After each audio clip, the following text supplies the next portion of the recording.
Dr. Premla Gurumurthy lighting the lamp. She will be delivering the keynote address today morning. Thank you. That is Ms. Nancy Segrest, the International Treasurer of the Theosophical Society. And we are very thankful to her amidst all her busy schedule to be present here with us today. Our GM, Mr. Jay Kumar, who has always been a constant support to whatever we do in our ALRC. Thank you very much, sir. Mr. Keshav Venkatragavan, the renowned cartoonist and painter. He has been very gracious enough to come today for lighting the lamp. Thank you very much, sir. And I request Ms. Jayashree Kannan, our librarian, to light the lamp. Ms. Jayashree Kannan works very assiduously and she is very, very meticulous in her work. And, I have no words to thank her for all the work she does and all the support she gives us. Thank you very much. Now we will begin with a short prayer. Shri Gurubhyo Namaha Hari Om Gananam Tva Ganapati Gum Havamahe Kavim Kavinam Upamasravastamam Jeshtarajam Brahmanam Brahmanaspata Anashunvan Nutibhisida Sadhanam Om Shanti Shanti Shanti Om Sahana Bhavatu Sahano Bhunaktu Sahaviryam Karavavahe Tejasvinavaditamastu ma vidvishavahai. Om Shanti Shanti Shanti. First, I thank you all for being here today. I can promise you that it is going to be a wonderful 2-day seminar, very informative and interactive, and we have a lot to learn, exchange before we leave this place. A word about our Adyar Library and Research Center. It was founded in 1886 by Henry Steele Olcott, whose bust is just outside our premises. You would see there the white bust. And the aim of this Adyar Library and Research Center is to promote the understanding among peoples of the world, the entire globe, through the knowledge of the higher aspects of our respective cultures. And the library has a collection of about 18,000 manuscripts. And these 18,000 manuscripts contain about 45,000 texts. And these manuscripts are both in palm leaf as well as in paper and very rarely in other medium. And they are mostly from India and they are mostly in Sanskrit, but we have so many other languages also in Pali, even in a few in Persian, and we have it in Kannada, Telugu, Malayalam, and so many other languages. Now, our printed books mostly consists of very old and rare Indological works. So this is more of a reader's library than a borrower's library for most part, because we don't allow these rare books to leave our premises. And we have more of rare books than the contemporary ones. And these include on several Indological subjects on religion, philosophy, our arts, culture, and all other knowledge systems, which are the Indian-based and Oriental-based. And our pride are our publications of the manuscripts with us. We research those manuscripts, we make critical editions of them, maybe translations if possible, and we publish them. And the crest jewel is our Brahma Vidya, the Adyar Library Bulletin. It is published since 1937. We are bringing out the 89th volume shortly. And again, we publish only articles researched articles, originally researched articles on religion, culture and other aspects related to Indology and the Oriental, this one. Now about the concept of this seminar. Last year we had a seminar on the interpretation of classical texts in the 20th and 21st centuries, because that's what we concentrate upon in our the knowledge that are lying in all our classical texts and how they are getting dispersed all over the world and from time to time. And in continuation of that aim, this seminar will be concentrating on the crossroads and byroads, the consonants on Indian classical writings and visual and performing arts. Now I will not, the concept note is there for everybody to know.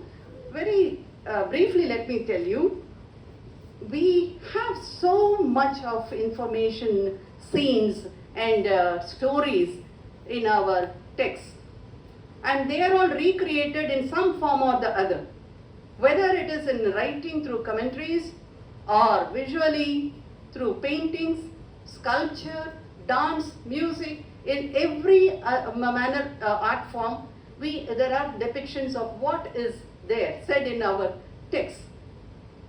And very rarely we see the other way around also. Something that is in a sculpture or in a painting gets written as a text. And that example I would give is of Konark by Dinkar.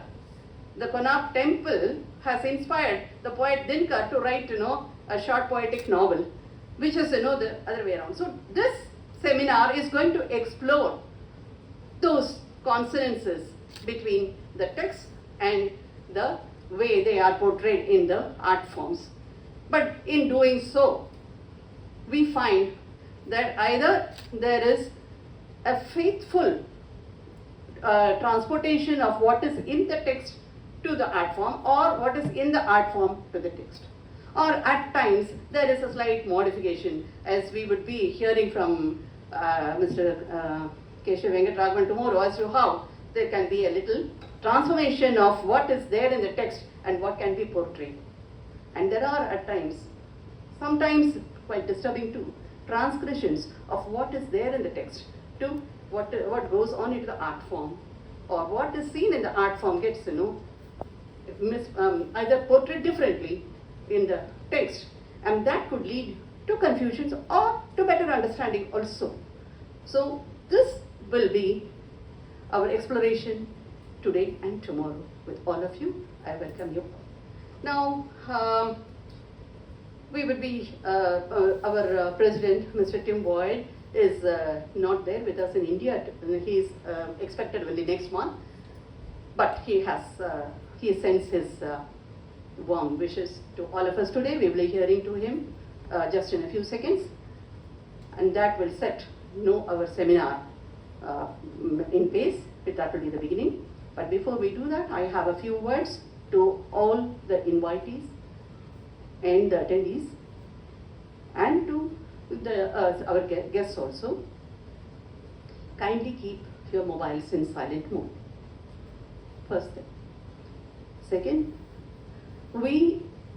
even we who are here in the ALRC are allowed to come only up to ALRC. We don't have that liberty to go anywhere in the campus just like that unless we are permitted by our authorities. And I don't wish to tell you who the authorities are, simply because we don't want anybody to simply go straight to them and say, can I've come here just for a day, can I just go see this place? Sorry, to avoid that, I'm not going to name who the authorities are who gave us permission, but I request that everybody confines your entry and exit to the what we call the green gate on Pleasant Avenue. You are welcome to attend here, and then when you leave, please leave through the same green gate. And while you are here, this is a litter-free place, so please take care not to litter the place. And we also maintain silence in the campus, so let us not be too noisy when we are in a group. Though we encourage everybody, this is a place for happiness, we encourage everybody to be happy, but there has to be a limit in the way we express our happiness among each other. So let us have a happy exchange of ideas today and tomorrow. And I will now introduce our President, Mr. Tim Boyd. Mr. Tim Boyd has been serving as our International President of the Theosophical Society, Adyar, since April 2014. He was born in New York City and he has lived there for 17 years, and ever since he has been in the service. He has been in the service of Theosophy for ever since he was a teenager, and he has done a lot there. And then after becoming the international president, he is a globetrotter ceaselessly. Even now he is traveling somewhere in Europe, I don't know where, but he is not available to come in person. But he became, in 1988, he became the national lecturer for the Theosophical Society. We have our own, the Theosophical Society has its own School of the Wisdom and so many other programs which which teaches Theosophy and its methods. And from 1996 to 2000, he worked as a volunteer in a hospice that involved doctors, social workers and so on. And in 2007, he became the president of the Theosophical Order of Service at USA.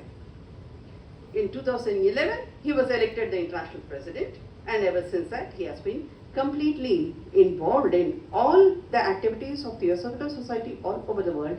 And we at the Adyar Library and Research Center are very, very thankful to him, because he is extremely encouraging, totally encouraging, and very supportive of all our whatever endeavors we are engaged in.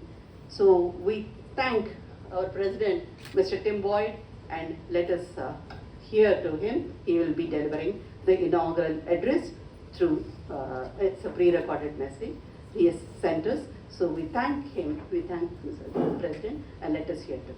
Thank you.